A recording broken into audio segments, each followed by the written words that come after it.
All right. Well, hello, writers. Welcome to episode number 84 of How Do You Write? And I am thrilled today to be chatting with Nikki Woolfolk. Nikki, welcome. Thank you. Thank you for having me. Oh my gosh, I'm just thrilled. And let me give you a little introduction because your introduction is seriously rad. So, Nikki Woolfolk is a professional chocolatier. We could just stop right there and everyone admire. Author and active member of Sisters in Crime, Romance Writers of America, and Mystery Writers of America. Nikki enjoys pulling readers into a humor-filled and spectacularly cogged and geared world. While sought after for her informative chocolate tasting sessions at conventions, Nikki also uses her polymath talents to pen articles on the craft of writing, apply her computer science training to her new Adult Blerd Grrl series. This one is called Now That Your Joystick's Broke, which is a great title, and her culinary and aviation knowledge to create a sleuth chef that cooks up steampunk adventures under a dirigible filled sky. Mise on Death, Bittersweet Mysteries, a series, Riveted, a collection of steampunk Tall-Tales. Welcome, Nikki. Thank you. There's so much stuff I want to unpack in there. Oh my gosh. First of all, aviation knowledge, where does that come from? Opportunity to watch planes come in and go into the hangar and pretty much hang out because my father was in the Navy. So I got to see amazing, amazing things. And part of the hangar used to have airships coming through in the 30s and 40s. Yeah. Okay, that is cool. So you really come by this honestly. And yes, I do. Yes, I do. Wonderful. And my day job, I work in aviation. So yeah. That's so cool. Yeah, I'm a nerd. I'm such a nerd. You're a big nerd with like fingers in all kinds of really interesting pies. Yes. That is how long have you been doing the chocolate thing too? 10 years ago. Like wow. you couldn't get me in a kitchen 10 years ago. And then a whole bunch of things happened. My son came into my life and I was like, one of us is going to have to learn how to cook. And you're a newborn. So I didn't win the arm wrestling fight, So, I decided to go to school for it. And I worked my tail off. I worked behind the scenes. And yeah, now suddenly I'm cooking everything when you couldn't get me there like 10 years ago. Well, so surprise. Newborns are really, really bad at cooking except for mac and cheese. I find they're very good at mac and cheese. Yes. Yeah. They're little tiny thumbs. They can make each little piece of macaroni and stick it in there. Well, I would love to know about your writing process with everything else that you do. How do you get your writing done? Where do you do it? When do you do it? How do you fit that in your life? Well, it's interesting that you would ask because about 10 years ago, that was at the time I was dealing with writer's block. And so when I was working at a culinary school kitchen, because that's pretty much where I got my training, stories started coming along. And this chef who was, in my mind, she was absolutely amazing, in the kitchen, but outside the kitchen, she was a goofball. She, basically, trips over her own feet. But when she cooks, she's there. She's focused. And, it usually with my process, whatever I'm working on, if it is not associated with writing, that's how my creativity comes through. So when I started writing more of about the chef, I'd start writing more recipes, then write. And then it got to the point where I had to cook everything.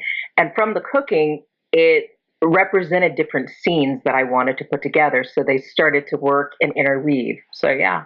Oh, yeah. That's fascinating. And do you still do that now? Do you still see that reflected in your writing? Oh, very much so.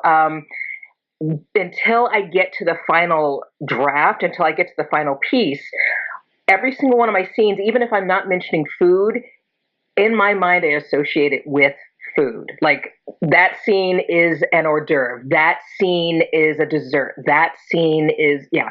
So it really does, for me, it ties in. So me going to cooking school actually helped to break me out of writer's block and associate something that had nothing to do with writing and find it, that it meshed really well for me.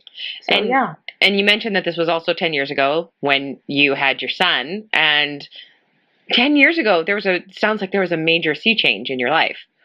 Very much so. I was a yoga teacher, massage therapist. I know I've got like all this stuff. You Yoga have a teacher, million massage past therapist. lives. Yeah.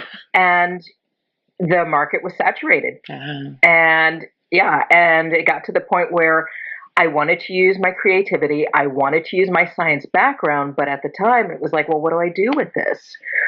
So there was downtime. And like I said, I had to feed my son. So it was just one of those things of, well, until I can figure out what I want to do, let me just, make my connections in New York City, go from there. And yeah, it changed a lot of things. It opened up not just my own creativity, but it helped me to connect with the community that I was in. And then when we moved to Connecticut, I was able to branch out and use my cooking to, go in a different direction. So my cooking has actually gotten me jobs. So yeah. could you imagine? Yeah. I'm sure you never would have like predicted any of this. No, not at all. Pretty much when the market flattened out for me, I was like, that's it. I can't massage, I can't yoga, I can't do anything. And then it just changed. Wow. So cooking saved my life. So Wow. Okay, so now where in all this today do you fit the writing in? How do you work Okay. that into your life? Oh, whenever I can. I always hear mothers say that a lot. I'm a non-mother, but so I have really rigid answers to this, and mothers are always like, whenever I get a second. Yeah, well, it makes you creative, and Yeah. it's even if I wasn't a parent to a short human, um, it's one of those things that if you haven't imagined that I do 40,000 things anyway. I figured that out. Yeah, I have a lot of Post-it notes. Yeah. And I have a lot of notebooks. Don't buy me any notebooks because every single notebook I have is like filled for the first 2 pages and then it's blank. And there's like 14 different books with like 2 pages filled, and then I get another one because I forget where I put the other one. Yep. But a lot of times I'll end up like writing when I can. And I found what works best for me is to write scenes. If I go, I have to write 3,000 words today, I put too much pressure on myself. That's how I found that it helped to instigate my writer's block and my anxiety. So instead, I go with scenes, even if it's out of order. Because before I used to tell myself, you got to do everything in order. Who says? Who says? So now whenever, if I have an idea for a storyline, I may jot down some notes to kind of keep me, in line. But pretty much I make sure to just write a scene. And it generally comes to about 5 to 1,000 words, sometimes 1,500 words, and that's good. And then, you start putting them together. But I have to number them or at least title them, because if I don't, everything's out of order and I don't know what the hell's going on. So. How do you keep track of them? Do you use Scrivener, or are they all different Word documents? Back in my day, we used to pre-Scrivener. We're perfect. You newfangled kids using the Scrivener. But yeah, I do use Scrivener. But back in the day, like I used to, write and jot by hand. So even though I do use Scrivener, I always transcribe everything. So I write by hand first. It does 2 things. One, it's usually what I have on hand no matter where I'm at, whether I'm traveling or I'm, taking a break. Once I've written everything down, then I transcribe it. And it kind of gives me a chance to kind of edit, work on a few pieces, and then put it into Scrivener as far as this is the scene where, let's say, Alex LeBeau discovers the dead body. This is the scene where I introduce the Rube Goldberg machine, which is going to kill, the host of the dinner party. I love a deadly Rube Goldberg. You had me. Yes, you had me in those 3 words. That was how the story started. I was like, okay, if I made a murder mystery, what is the most creative way I can kill off someone? Rube Goldberg machine.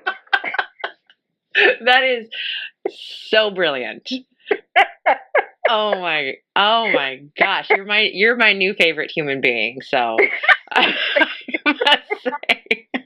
And I do have this goal of someday writing a book in the order that the scenes present themselves to me, because I have always been a really boring, rigidly linear writer.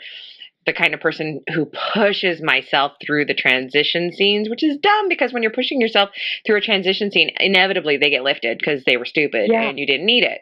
So, and I have a girlfriend who writes these incredibly sexy telekinesis books. Ooh. And she writes all the sex scenes first.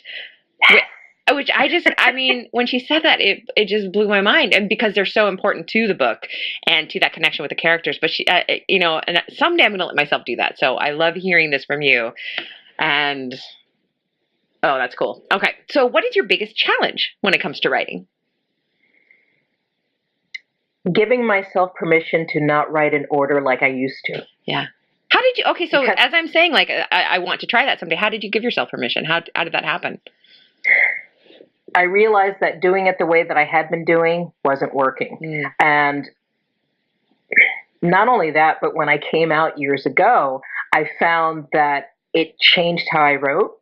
None of my characters are straight. And it gave me the freedom. So not only was I true to myself, I was true to my characters, but also they would come to me and say, oh, I've got this funny story to tell you. This one thing happened.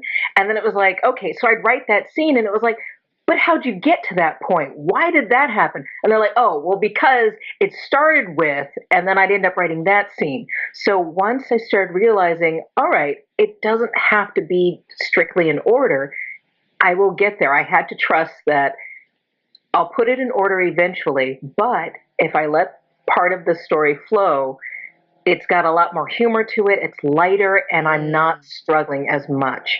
Because when you read Mise on Death, it's a quick read. It's a fast read because I write very tight, but there's a lot of humor. It's slapstick because like I was saying earlier, I cheered myself up by writing that. And I wrote scenes out of order. I wrote scenes to cheer myself up. So yeah. The bordello scene is hysterical. Like, I don't really praise my own stuff, but I praise myself. I can't wait to read this. And I'm struck by this thought too. And my wife and I always talk about this, is that as your process changed when you came out, there is something about the queer life that we don't live our lives in order anyway. Right. A lot of us, when we do come out, then we experience the teenage years, even though we might be 25 or 41 or whatever. So there is that whole creativity within the scenes of our lives, too. And I may be making too big a deal out of this, but it seems to fit together in my head that would have allowed you to do that. Very much so. I also, when I finally put this all together years ago, I thought, you know what? Big Five may not ever publish me, but I'm not here for them. I mean, it would be nice, but being a hybrid is okay if that's a possibility. But for right now, I wanted to write stories for us, by us. My goal was to not make it where it's either an after-school special or, you know what I mean? Yeah. Where it's like, good gracious, you're depressing me. I mean, it may be your truth, but I need a little uplifting something. Or it's all erotica, which there's nothing wrong with erotica. I mean, really, there's nothing wrong with erotica. But I wanted the middle ground. Yeah. I wanted to see us having adventures. I wanted to see a story where we weren't coming out. That wasn't the big deal. It was like, honey, we're already out. Yeah. Exactly. Yeah. And that was the thing. When I wrote, I started writing all the other stories, in this universe, but with Mise on Death, it became, all right, she's not out. I mean, well, she's not coming out. She's already out. It's not a big deal. Nobody cares. And in my world, let's see, the steampunk world is already odd in the first place, but in my world, the Civil War never happened. So slavery had ended before it pretty much began. Women, minorities, Native Americans, everybody is the majority. White males are the minority. They are not allowed to work with any sort of electronics or anything like that without any sort of large, paperwork to go through with licensing. So this was the way how I moved my steampunk world. This is how we evolved. And through that, it created a different world. So it made it a place for us. Like, what would happen if we are normal as we are, which is true. So instead it just became tell the story. Just tell the story. Well, that leads right naturally into my next question, which is what is your biggest joy in writing? Is it that? Is it something else? I can't pick just one. Oh, then tell me a couple. What I love about writing is that I get to take myself out of this world and dive into another one. And my biggest thing is when I am doing this, I'm thinking about potential readers like, oh, what else can I show them? Or what, if they were here with me, what fun things can we do together where we're in this journey together? We're in this adventure together. I love that idea. I love building a community. That's pretty much, I write, my first draft is for me. The final book is for others. And it is for the community that I would love to build and be a part of. And then, basically it's when I want to give back. So I think that is where I always think to end at. But the part about writing that I love is interweaving the knowledge that I do have. There's finally a place for that. I can write about aviation, which I know about. I can write about IT. I can write about engineering. I can write about food. And all of it is sound. I mean, when I did the Rube Goldberg machine and I did it on the airship, everything is sound. You cannot have open flames when you're on an airship. So I made sure that the cooking of the food was proper. I made sure that when the gun went off, everything was just right. I made sure that the engineering was correct with the Rube Goldberg machine that didn't set anything on fire. It doesn't matter. Readers won't notice this, but I do. Yeah. And it gives me joy to be able to unleash my nerd, give an adventure, and pretty much share what's often in my head and step back and hopefully cheer other people up or let people know that they're not alone, that they don't have to have one story or another, but you can have your adventures and we're in it together. So, yeah. Don't you think that is one of the most exciting parts of being a writer? Recently, I've been doing this thing where I either lie in bed or I get in the tub and I just let myself think about only the things that excite me the most. And they're always these deeply nerdy rabbit holes that I just go so deep into. Lately, it's been Venetian orphanages of the 17th century. Like you never know, but and no one else wants to think about these things but me probably. But allowing yourself to think about these things and then just to play with them, there is no greater joy than that. And then of course you got to put them on the page, which for me is always harder. But the fact that we get to do that is incredible. Right? I agree. Can you share any kind of quick craft tip that you've picked up along the way about writing? So everybody always gives advice on how to begin. Yeah. Nobody ever gives you any advice on what do you do when you finish the first draft. They tell you to put it to the side, and then they're like, okay, and then find an agent, and you're like, but wait, there's like a whole bunch, and it's right. It's a hard lesson.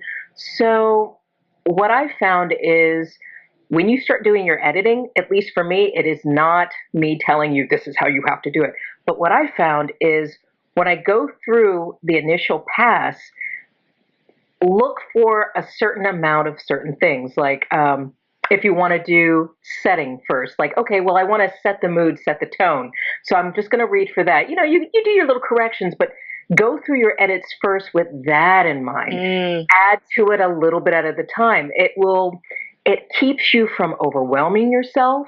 It keeps you from getting distracted. And also, it lightens the burden on your shoulders. So then you can actually pay more attention to, let's say in the beginning, I want to set the tone. I want to set the mood. So you're able to do scenes that are appropriate. Then go back and it's like, okay, well, I want to have a little bit more characterization, or I want to add a little bit more flavor, or this character's coming off as like a total D-bag, man. So let me lighten it up. So in order to do that, then you go back and, okay, what other ways can I lighten that? So if you go through it in stages instead of trying to do it all at once, for those of you, like myself, where we get overwhelmed, do it in pieces, but okay, focus only on the setting. Okay, focus, the next pass, the characterizations and making sure that everything is rich. Going through and making sure that your science is sound, or that you have more humor, or you have more, sexy times, or whatever the case may be. But doing it all in one pass, so you have that vibe. And I also found that if you make yourself a playlist, or for those of you from the 80s, a mixtape. If you do that, I find that that really helps to kind of bring you into whatever mood you need to do. So if I'm doing the setting for a steampunk, my mixtape, my playlist is going to be different than if I'm doing new adult, now that your joystick's broke, which is set in 21st century and, hackers and things like that, and, somebody being doxxed. So it depends on what you're doing. So yeah. I know that's a long way of answering that question. No, that's a great answer, and it took me a long time to figure out that was even allowed. Because it triggered when you said setting, because I'm one of those people who I don't ever remember that any other world exists when I'm writing. There's no world building in my writing. It's all characters and dialogue and plot, and then I realized I don't know what the sky looks like, I don't know what the weather is doing, and I just gave up. And now I don't do it on my first draft. I know that I am not strong at that, and that is an entire setting pass that I do, and it all goes in then, and I don't have to worry about it. But I love that you said that, because somebody listening might be at the end of their first book or their second book or whatever they're trying to do, and you don't have to fix everything in that first chapter at once. You can fix a small thing all the way throughout and then go back to the beginning and do the next thing that you're fixing. So thank you for sharing that. Somebody just got their mind blown. So when you have self-doubt, or the dark days when you're doubting yourself as a writer, how do you handle that? Do you have any tips or tricks that you use to help you with that? You mean every day? No, I wasn't going to say that, but yes. Yes. Yeah. I am always plagued with self-doubt. But I write anyway. I'll give you advice on, or at least what I do for me. But before I do that, during those times where I think, I don't believe in myself, or whatever the negative talk that I have in my head, like clockwork, there is always that one reader that doesn't know that when they go, I really like that part of the story when you had X, Y, and Z happen, and when are you going to come out with another book? And it's like, oh, and it's that quiet moment of, I am going to write for that one person. And it's like, it just, that helps. But before I got to that point, I write to cheer myself up. And I say that like, it sounds flippant, but I mean, there were some really heavy, dark times where I didn't have anything to escape into. I didn't have the support that I needed at the time. And so when I was full of doubt, I wrote of a character that she was struggling. I gave her friends that, I had wanted at the time. I gave her, madcap adventures, things that she did things slightly wrong, but you still loved her anyway. And it helped me to see that everybody likes a character that has flaws, a little bit here, a little bit there. And one of the things that I found is, as long as you're funny, doesn't matter what you do. You can be a jerk, but as long as you're funny, it doesn't matter. So you can have self-doubt, but as long as you're funny, yeah. It's just one of those things where even in those low points, I figure out how to make myself laugh. And also, even if I can't get to that point, if I'm really, really feeling bad, I think about, all right, when I write, what's a way that I can cheer someone else up, or I can let them know they're not alone during this time? Yeah. And that helps me by thinking about others. And just by talking to you in this short amount of time, I believe that you are one of those people who can't keep humor. You would not be able to keep humor out of your work even if you wanted to. Is that correct? Very much so. I don't know why anyone would want to take it out, but... Oh, I've been told before to, like, this doesn't need to be there. The food doesn't need to be in your stories. Please. I'm writing about a culinary mystery, but food needs to be there. Like, okay. Yeah, all right. Or being told, like, why do you have this? She's she's very klutzy, or she's very this, or she's very that. Like, why doesn't she just, why is she running from bees? Because it's funny. Running from bees is pretty inherently funny, always. Yes. Unless you're allergic and it's a swarm, but otherwise, yeah. True. I started off with, I gotta say, the opening line of the recent story was, if it hadn't have been for the ice cream cone, Alex LeBeau wouldn't have found herself in jail. How can you not keep reading? Exactly. And I made myself laugh from that because it was just so stupid. And based on a true story. Not the jail part, but the bee part.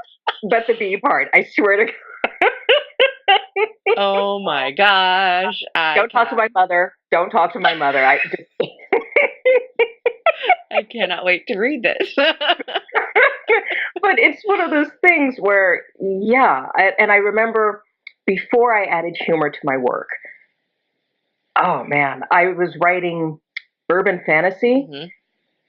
And it was, moody, and it was scary, and I was weeping, and I was depressed, and I was crying to people, and I just couldn't. I mean, the dead bodies were flying, the magic was everywhere, but I was a mess. And then when I started writing Alex in this world with humor, things, it's like, even though the world falls apart, there's still something about writing humor. And I found that was my oasis. It's not for everyone, but it took me a while. And there were people that were still telling me, don't write this, or I wouldn't write that. Well, no, honey, nobody asked you. Mm-hmm. You're not writing it. I am. Yeah. And I found that worked for me. So for your listeners, do what works. Do what works for you. Discover what works. This is the cool part. It's one of those things that, well, nobody else has done it that way. Well, okay, this is your time to discover that. This is your time to find where you shine. So, yeah. I always like to remind listeners, too, that especially in terms of online and the writing podcast, there are so many rules. And I am definitely a person who gives rules, too. But I always want to say that all the rules are also wrong. There are always going to be reasons to break all the rules. Even the ones that I think are inviolate, they should be broken too. At some point by someone, Yeah. So, okay. So what is the best book you've recently loved, and why did you love it? Okay. 2 books. Yay. Because I can't just pick one. 2 books. And I will say this. They made me so jealous that I wish that I had written them. Oh, I love that feeling. Yeah, but at the same time, it's such a low amount of jealousy that I am, I guess, like rejoicing, happy that they wrote these books. It's a pleasurable jealousy. Yeah. So it's like one of those wishing them well. Yeah. The first book, Night Circus. I think her name is Erin Mortensen. Or Morgenstern. Yeah. Morgenstern, yeah. And if you get a chance, listen to the audiobook of it. It's really good. It's told in second person. So it's a little different. So get ready. Mm-hmm. The wonderful part is, I know you like things in order. It's told slightly out of order, but the cool part is by the end you understand why it was written slightly interwoven out of order. Okay. So it will give you that permission of it's okay to write out of order. I thank you. I'm going to read it for that. And I've been wanting to read it for a long time. It's a NaNoWriMo novel, actually. Yes, it is. She did it in 3, sections. But she did an amazing job. I mean, if you want to read it for setting a mood, setting a tone, building a world without drawing you, down, but really drawing you in, she really nailed it. Okay. The second book is Gail Carriger. Her Soulless, the first one that came out when she pretty much set the scene on fire with steampunk, because it was like, wait a minute, these females, and they're all about manners, and, Alexia Terabati, she is fun. And with Gail, she writes with a lot of humor, tongue-in-cheek, and it's fun, where she does have moods, she does have, like, different ranges of emotions with her characters, but the amazing part is that she does it with humor. Yeah. So it's one of those things where she's amazing. I've met her. She's great. And of course, she is the absolute amazing author because she loves my chocolate. So that makes her perfect. Absolutely. Absolutely. Yes. So, but yeah, she writes amazing stuff, and she's built this world. And throughout the years, I love talking with her readers and fans because they are not just in love with these characters, but even when they're not reading them, they're talking about these characters, years, weeks later, after they've read the, different, novels. So yeah, She's yeah, also she's actually a member of my RWA chapter. She's also very talented at maintaining the world for her readers. yes. I write books and then I I talk very clearly about things that have nothing to do with my books, on Twitter or whatever. But she has this talent of maintaining her persona online too, which I think is super interesting, and she does it well. I would not be good at it. I'm too fall on my face and tell you all about it. But she's just That's okay. she's so classy and just like holds all of that together. So thank you for those. Now I would love for you to tell us where we can find you, about your books, and I want to tell the readers that the Mise on Death, which I can't say very well, has one of the best covers I have ever seen in my life. It's like up there, top 10. Could you tell us a little bit about what that book is? Because that's the one I'm going to be taking with me on my vacation. Oh, good. As somebody had asked me, well, what's the elevator pitch? And this was what I came up with, so bear with me. Imagine if Lucy and Ethel were a steampunk couple that solve murder mysteries together. So that is, think of it that way. Like if you need a soundbite, there you go. You could not sell me any harder on that. I'm your target audience for that. Yeah, and pretty much I wrote this world where women of color and the steampunk world, and they are the adventurers. I wanted to read a book that gave me something, gave me somebody to look up to, even if it's like to get in trouble. But yeah, she does it well with better lighting and great hair. But anyway, so with Mise on Death, it's set in a culinary school in the early 1880s, and it's set in a fictional town called Honfleur in Louisiana. Mm-hmm. Let's see, what else can I tell you? Because I don't want to like read the blurb of the back of the book. And actually, you know what? I'm one of those people. I prefer not to ever read blurbs. I like to go in 100% cold. Like I like an impression about what the feeling of the book is, and then I like to go in for surprises. So yeah, I think that there's a lot. That is perfect. And tell us where we can find you online. Okay, well, you can find me on my author site, NikkiWoolfolk.com. I have an Etsy shop. Ooh. For right now, until we can get back onto having our own, line as far as LeBeau chocolate. So we're on Etsy. Yes, I do sell the chocolates that I mentioned in the book. We sold out, so I'm making another batch. How genius is that, please? Well, it's just one of those things that I grew up with. Like when you watch 3D movies with the little 3D glasses, and you have your scratch and sniff stickers. Yes, I remember those. You remember Smell-O-Vision? Yes. So I wanted to do like Taste-O-Vision. And I will mention, because we were talking before we went live, that the incredible artist for your book, does the art for the chocolate, right? She did one of the chocolate bar pieces my God. of Alex LeBeau, and she did a beautiful job. And that's Claudia. She does covers for Titan Comics, and she is amazing. I lucked out when I met her, and she's doing the next 3 covers. And when she showed me the first one, I started to weep. It was beautiful. I gasped. I really gasped. It surprised. It's like I knew she was talented. I'd seen her work, but it was one of those things of, I had this idea in my head, and then I told her, and I'm so glad she didn't go with it because mine was lame. We never know. We're writers. We're not cover designers. I make chocolate and I write. I don't have any other skill. Just leave it alone. I know that that's not true. but with Claudia, she really got it. And I remember saying to her, "Hey, can you make her more animated?" And she says, "You mean over the top, dramatic, whatever, like really, really just too much?" And I'm like, "Well, no." She says, "Yes." I said, "Okay, yeah, that yeah." And she's right, because it really is madcap. It really is, silly and funny. And I wanted to convey that. And so she did it just right, where, they're gasping at this dead body, but at the same time it's on the airship. In those clothes and oh God, all of it. So yeah, she's, you can find it on Amazon. You can find it, Barnes and Noble as far as Nook, and online for right now. It will be back in print soon.